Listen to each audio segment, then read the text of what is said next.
আসসালামু আলাইকুম।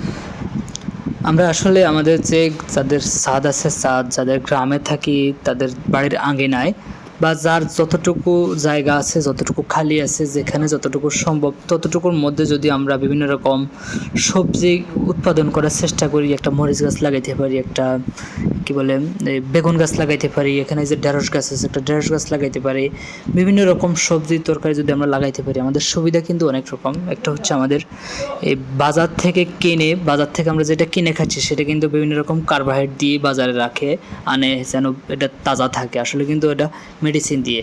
আবার তাছাড়া অনেক রকম রাসায়নিক সার ব্যবহার করা হয় বাজারের তরকারিগুলোতে। তো আমরা নিজেরা যদি উৎপাদন করলে, নিজেরা টুকটাক একটু চাষাবাদ করলে আমাদের এই বাজার থেকে যে কেমিক্যাল খাওয়া থেকে আমরা বেঁচে থাকতে পারবো, আমরা নিজেরা সুস্থ থাকতে পারবো, নিজেদের স্বাস্থ্য ভালো থাকবে। সেই সাথে আমরা বাজারের উপর থেকে অনেকটা চাপ কমবে, আমাদের দেশের দ্রব্যমূল্য অনেকটা নিয়ন্ত্রণের মধ্যে থাকবে।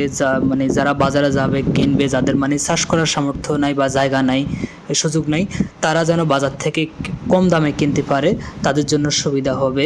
তো আমরা এই যে বিভিন্ন রকম সবজি গাছ, হাঁস মুরগি, দেখুন কবুতর আছে, কবুতর আমরা যে হাঁস মুরগি কবুতর আমরা এগুলো সব কিছু যদি পালন করলে, গৃহপালিত পশু পাখি, তাহলে আমাদের বাজার থেকে অনেকটা চাপ কমবে। তো কারণ আমরা আসলে আমাদের দেশ কিন্তু আমাদের সবারই, আমাদের সবার দেশ। তাহলে দেশের উন্নয়নের স্বার্থে আমাদের সবাইকে ভূমিকা রাখতে হবে দেশের উন্নয়নের স্বার্থে। তো দেখুন পাশের বাসার বাড়ি, এখানেও কিন্তু ওনারা এই যে পুরা বাসাটা ছাদ বাগান করে রেখেছে। আমার কাছে খুব ভালো লাগে ওনাদের এইটা। তো আসুন সবাই আমরা কাজ করি দেশের জন্য।